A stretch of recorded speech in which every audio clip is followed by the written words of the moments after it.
abantu batunulya ekintu kya Nandutu nga babba mabati mwalimu abanene balwaguuga bali abanatagambwako ne mukwata omukazi omunaku maskini ya Mungu ne mumufikisinga mu kintu mabati abane bejerera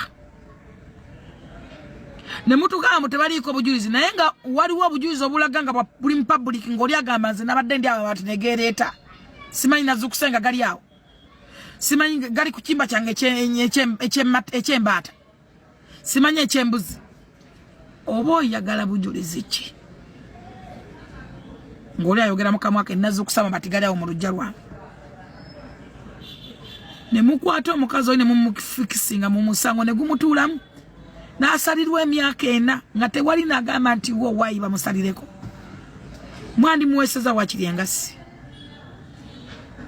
ne weebuuza basajja mmwe mwagala ki buli kintu kye mwetaaga mukirina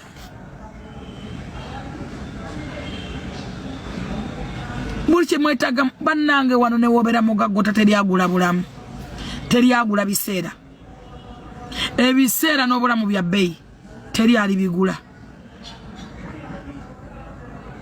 ne wooliba olina sente zitabalika teryaligula biseera kino kibabuulira just kabeera kadde so bw'oba osobola okumanya nti kabeera kadde ate buli muntu ajja kufa muve ku bantu ensonga za Agnes Nandutu n'olunaku olwaleero buli omu yeebuuza mu bangi bonna lwaki mukazi wattu gwabagombyemu obwala kyokka nga n'amabati kituufu yakkiriza ge yali yabba yagasasulira buli kimu n'amala era n'agezaako okuba nga yoozaako n'agamba bansonyiwe mumpe ekibonerezo ekisaamusaamu ndi single mother ow'abaana 7 nina maama gwendabirira omukadde era omulwadde ennyo naye byonna mukazi wattu akafiiriddemu yekka balinga gwe basacrificinga era bali bonna ne bawaayo okujja byonna nga bigenda mu maaso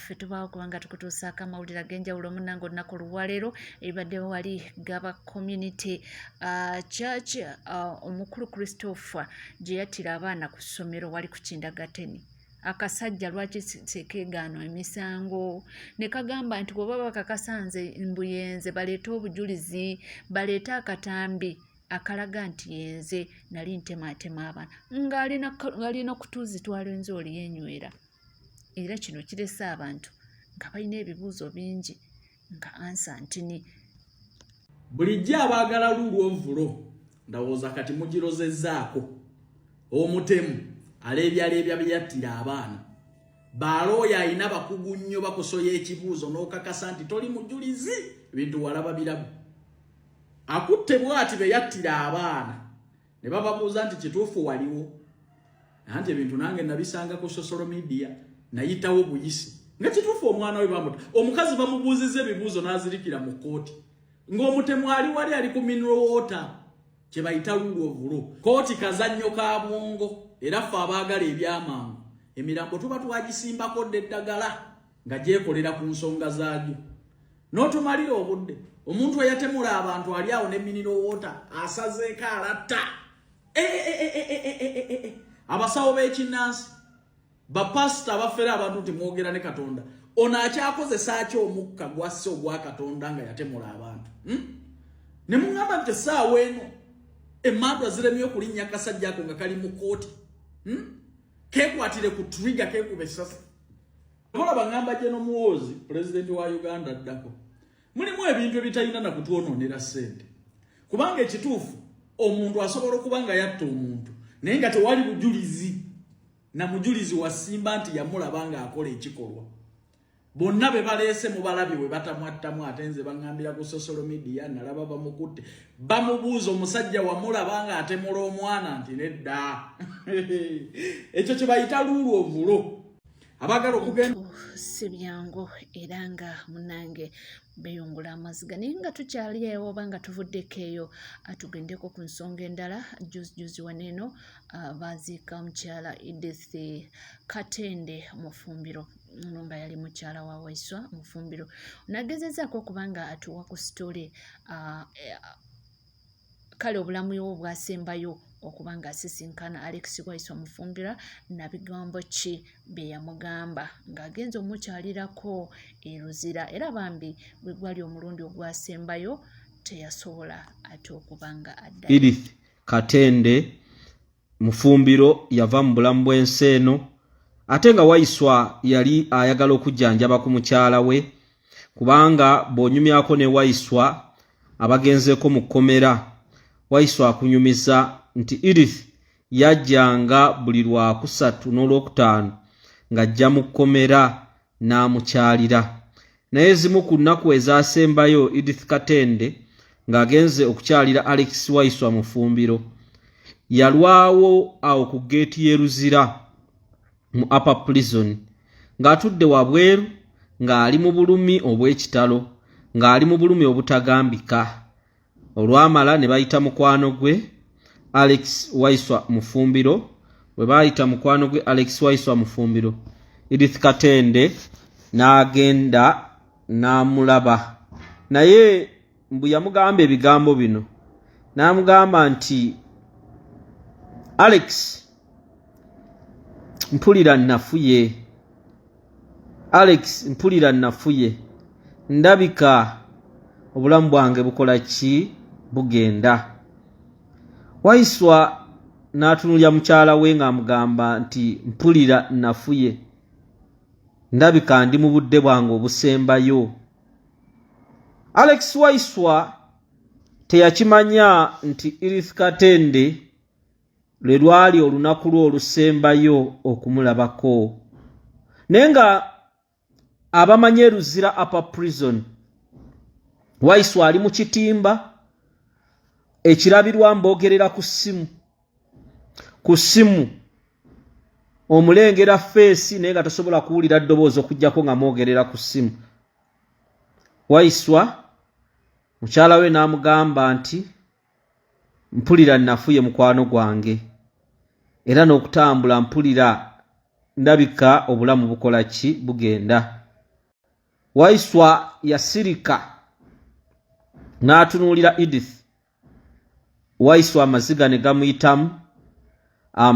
gamuyitamu ne Edith n'akaaba nga Waiswa kyendowooza kye yali alowooza mu bulamu bwe mu bwongo bwe kale mukyala wange teyalifudde kale mukyala wange singa mbaddeyo wabweru mbadde nsobola okukujjanjaba kale mukyala wange singa mbadde nsobola okusemberera naye nga ebyo byonna tebikola ki tebisoboka Waiswa bwe yamala okukaaba amaziga ng'atunulidde Edith Katende mukwano gwe omukyala omulungi Waiswa Mufumbiro yamugamba Edith waakiri gumiikirizaako emyezi 2 bajja kuba bantadde gumiikirizaako atirisiti emyezi 2 bajja kuba bantadde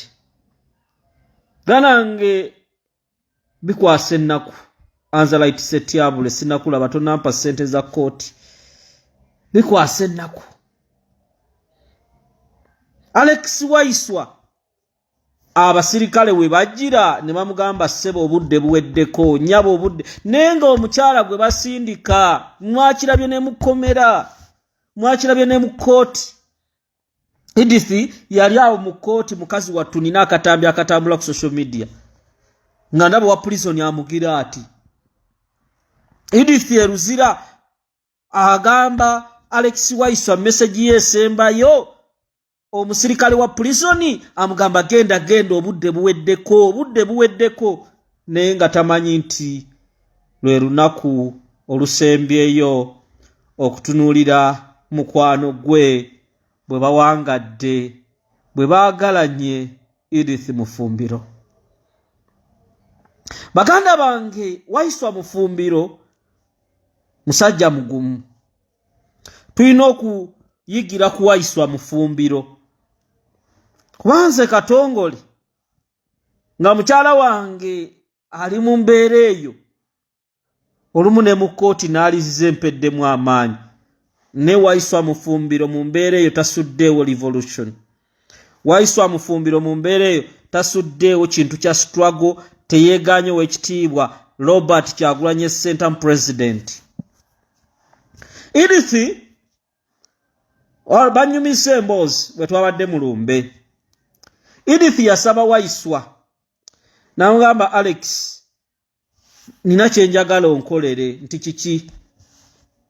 Njagala tugattibwe. Waiswa n'amuwa embaga ne bagikola. Waiswa abadde ayagala Edith. Ne Waiswa bw'otuukayo mu kkomera embeera gy'akunyumiza baganda bange nga Waiswa mukyala we afudde, nga Waiswa teyakola musango ogwo, nga teyagukola. Era ku lunaku olwo yali agenze kujjanjaba mukyala we. Ne bano ne basalawo ne bagamba nti Edith agende bw'ati. So tusaasira nnyo famire ya Edith, tusaasira nnyo Waiswa Mufumbiro, tusaasira nnyo bannayuganda. Nze Julius Katongole, drone ina amawulire, namba ya Miransarafu 0702 222758 0702 abantu be Boston, His Excellency Robert Kyagulanyi Ssentamu agenda kubeera we Boston ennaku z'omwezi 18 omwezi guno. I repeat, abantu be Boston, His Excellency Robert Kyagulanyi Ssentamu, Mama First Lady bagenda kubeera Boston ennaku z'omwezi 18 omwezi guno. So abantu be Boston, mama wange omulungi Ellen Kajubi oli awo Boston, abantu mubakunge. Ellen Kajubi omukyalo oyo abamulaba mu munneebalize, omukyalo oyo ambeereddewo nnyo. Ellen Kajubi ali awo Boston, omukyalo oyo mwebaza nnyo nnyo nnyo. Nga nvuddewo awo ngenze ku nsonga enkulu eriwo kati, eggaba eyatta abaana. Munange gavumenti yalaze nti efuddeyo nnyo ku nsonga y'abaana abattibwa eggaba. Era right now baleese ne public hearing, kamera ziri wali, security y'amaanyi, baleese omusajja eyatta abaana. Era eraze gavumenti eno erumirirwa nnyo obulamu bwa bannayuganda, kubanga kaabe mwana, kaabe muntu mukulu, kaabe mukadde, obulamu buba bwa kyenkanyi, bonna baba bannayuganda. Munange omusajja eyatta kwolwo ne lwe batta, gavumenti yayiwawo amagye mangi, ayogerera amagye najja, ayogerera poliisi najja, ayogerera buli kimu, bonna ne babeerawo, anti abaana babasse. Kakati waliwo ebintu bye njagala tutunuulire. Olwaleero era Mukulu Museveni yavaayo n'agamba njagala kakasa public gundi ebeere mu bantu, abantu bajjawo bategeerani omusajja ono ekigendererwa kye kyali ki, ekyokutta abantu. Nzirayo tugende e Butambala. Abantu abattibwa e Butambala bali bameka? Abantu abattibwa e Butambala ani abatta? Mwakwata Honorable Muwanga Kivumbi n'abavubuka abato n'abantu be ne mubateeka mu kkomera. Naye mu bantu be batta e Butambala mwalimu abaana abato, emyaka 8 baali 2, mwalimu abakyala baakubibwa amasasi. Abantu b'e Butambala baali bava kunoonyeza Muwanga Kivumbi kalulu. Sirabangako DPC w'e Butambala ng'akwatibwa, abasirikale b'e Butambala nga bakwatibwa. Ani yatta abantu b'e Butambala? Ne twagalayo public hearing.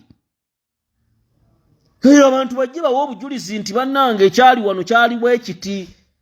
Nga konsaani gye mwatadde mu eggaba, ng'amaanyi ge mutadde eggaba. Ab'e Butambala emirambo tegiri mwenda? E Butambala kambuzi, abantu b'e Butambala abattibwa emirambo giri emeka? Giri mwenda. Tulaba bulungi mu Katambi, Honorable Muwanga Kivumbi, musajja wattu nga alina eno yeekwese ne mukyala we. Abantu aba baafa e Butambala abaana abato betulaba abavunaanibwa mu kooti nga bwe mutaddewo amaanyi ku kintu ky'eggaba ne bannayuganda abattibwa mu 2021 mu budde bw'akalulu abattibwa ani abatta nani yatta bannayuganda abo mu 2021 twala bannayuganda abavaayo okusanyuka ni nabo ne battibwa bannayuganda nabyo twagala public debate public hearing nga bwe mutulaze nti mulumiriddwa ennyo abaana abo ekyo kye twagala ogwo omutima gwe twagala muleete ne muzina ensonga ezibadde zibuliraawo kuba aliita Nabukenya owa poliisi n'amutta ne bibuliraawo Yasini Kauma okufa kwe kwali bwe kutyo Franka Senteza bino ebintu eggaba waayi lwaki eggaba mutaddeyo amaanyi mangi agataalagibwa ku baana abattibwa e Buddo Junior abaayokebwa mubeera bidda Buddo Junior ba musaayi muto baayokebwa ne bafa era Honorable Muwanga Kivumbi naye twagala kubanga abantu baafa abantu tebamanyi kigenda mu maaso ku bantu baabwe ng'abazadde bano abaakaabye ku baana baabwe kubanga omuntu okufiira omwana we omuntu okufiira tukivumirira naye n'ab'e Butambala oli yafiirwa omwana abamu bali myaka 25 abalala myaka 9 bonna emirambo emitwalo ekiwala ekito kyalingana ku TikTok nga kitambula n'Honorable Aisha Kabanda yafa omuwala akola mu saluuni abafamire nabo beetaaga okumanya baani abatta abantu baabwe naye tuteeke e Butambala naye nammwe abakulira poliisi abakulira amagye nammwe mugendeko e Butambala tulabe nga mutaddeyo embeera bwe kiba nti mutulaze nti kubanga ogenda kulaba ba TikTokers bano bonna bakasiku bali Gabasaga. What is behind Gabasaga? What is behind Gabasaga? Nga bulijjo tebikibeera bwe kiti. Era omusajja bamulese mu kooti mbuneegaana. Kati waliwo ebibuuzo bingi. Era lwaki kyagwawo mu budde obwo? Ebyo nawe ebiri. Kubanga ffe tuzze tufiirwa abannansi mu nfe etategeerekeka. Abaana abato bazze bafa bangi neera ne bikola ki ne bubuliraawo mujjukira mwana wa Sudiru Paleria yeefaayo gye yafaamu motoka yamwokyeza twasanze awo evvu accident awo nno bakadde bange ensonga zino tugenda zoogerako egaba kubanga diversion ensonga ezimu ne justice erina okubeera ng'erendalingibwa buli muntu nga buli munnayuganda emuweebwa. This is our country. Tetujja kutya kwogera ku bizibu ebiruma bannansi okutulugunyizibwa. Nebaza nnyo Reverend Musiiwuufu yayogedde ku nsonga y'ekitiibwa Kyagulanyi. Weebale Musiiwuufu ne bannaddiini abalala Christmas message, Easter message beebuzaabuza bayite eno.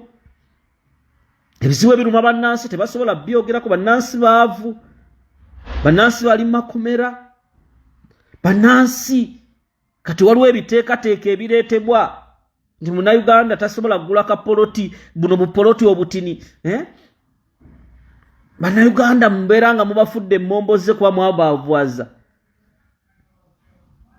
Ebyo okubatulugunya okw'amaanyi.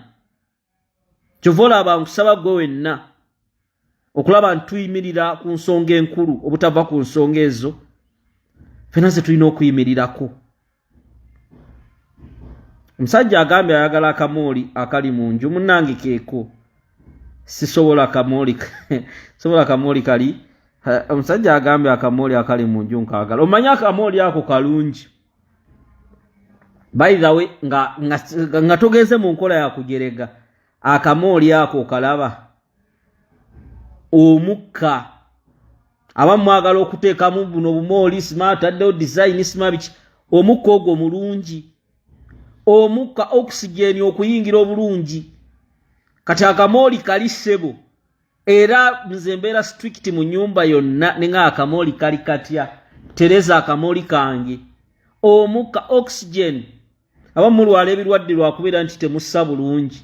Sofa abayitako mu mabanguliro nga mu seminaaliyo.